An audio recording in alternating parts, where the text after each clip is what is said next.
Shalom Abraha, qu'Akadosh Baruch Hu il vous protège, il vous donne la santé, la joie, la prospérité si Dieu veut. Qu'Akadosh Baruch Hu il annule sur toi, Am Israël, tous les mauvais décrets. Qu'Hachem il vous protège, il vous donne une bonne journée. Que ces fêtes de Purim et de Pessah qui arrivent, qui seront des fêtes de joie qui ne sont. Et une fois chez Neba, à tous les malades, Be'ezat Hashem, et qu'il y aura des bonnes nouvelles si Dieu veut, et qu'on verra Mashiach venir le plus rapidement possible si Dieu veut. Mes amis, je ne sais pas si je vous ai raconté cette histoire ou pas, mais c'est pas grave.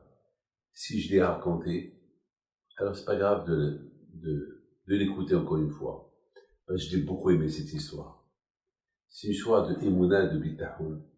C'est une histoire qu'elle prouve qu'il y a Hachem, que Hachem c'est le maître du monde, et que tout va bien. Hier, il y a un monsieur qui m'appelle. Ce monsieur-là,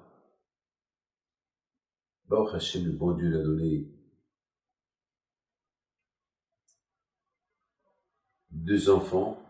Baruch Hachem, il a, grâce à Dieu, il a fait la Brit Mila, les 2, Baruch Hachem. Il a vu des miracles avec ses 2 enfants, Baruch Hachem. C'est quelqu'un qui aide la Torah, qui supporte la Torah, qui est très très très attaché aux tzadikim. Il va souvent au Maroc pèleriner les tzadikim. Et il est très très attaché au tzadik Abraham Pinto.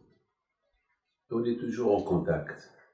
Hier, il m'appelle, j'étais en train de recevoir les gens, et je ne savais pas, je le réponds pas, parce que j'étais en pleine discussion avec quelqu'un. Et à un moment donné, j'ai répondu, il était content. Il me dit, Rabbi David, avec toutes les fatigues qu'on a eues, j'ai pris mes enfants et quelques amis, on est parti pour quelques jours sur les montagnes pour se reposer un peu, avec tout ce qui se passe à Paris, etc.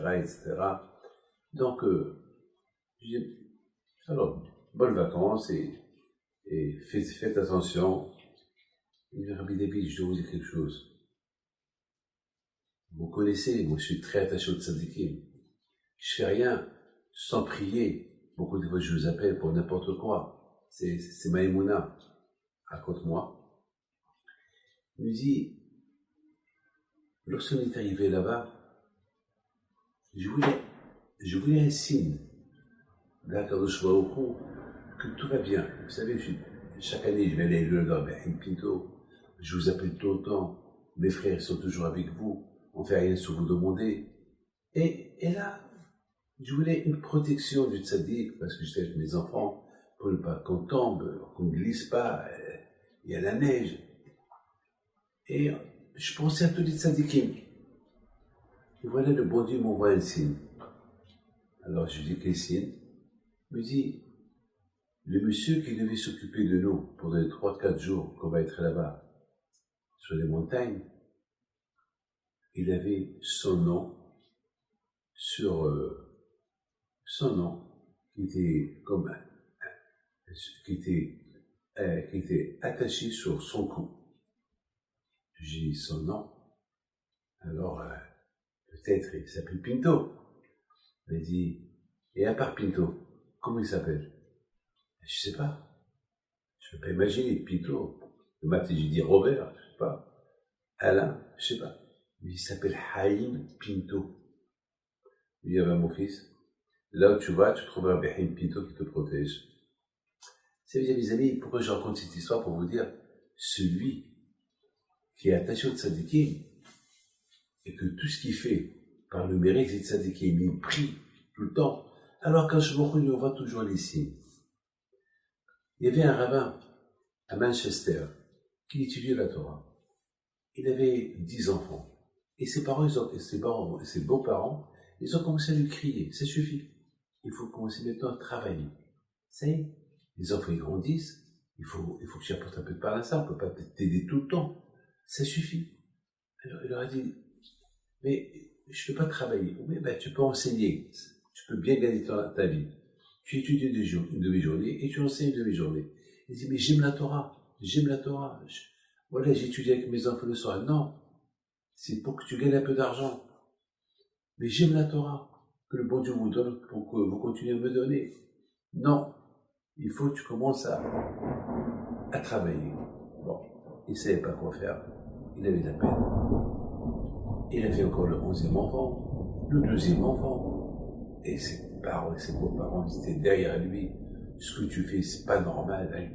Tu fais des enfants et tu fais rien avec des enfants et tu n'as même pas de part à ça pour les nourrir.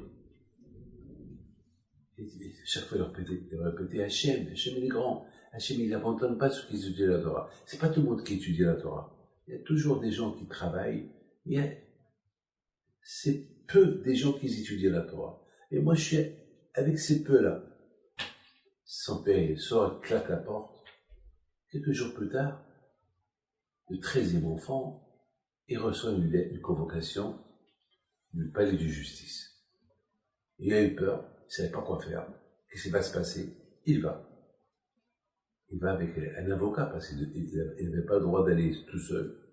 Alors il attendait son tour. Et on dit, vous êtes monsieur tel et tel? Oui. Vous avez 12 enfants? Non, j'ai 13. Ah, 13. Super. On peut avoir les papiers? Oui, j'ai apporté avec moi tous les papiers que vous m'avez demandé. Et le livret de famille, des 13 enfants. Eh ben, tu as reçu un héritage. Il y a un monsieur qui est mort, et il a laissé un héritage pour celui qui a entre 12 et 13 enfants. Voilà. Et on a vu que dans cette région, vous êtes le seul qui a entre 12 et 13 enfants. Donc voilà, tu as reçu un héritage. Un héritage d'un non-juif. Donc bien sûr, il arrive à la maison, il était content, il a raconté tout à sa famille, et finalement, c'est lui qui a continué à s'occuper de ses parents, de ses beaux-parents. Et voilà, celui qui a la confiance en Dieu, eh ben, Hachem, il lui paie pour sa confiance.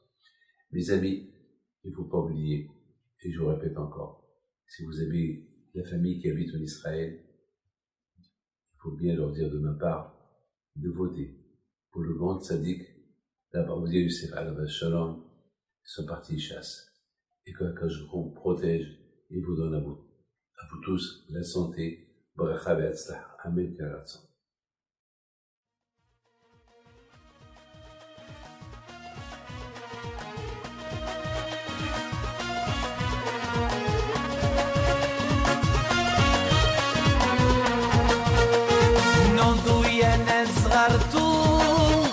على ربيع حي بينتو وقف لنا زي خو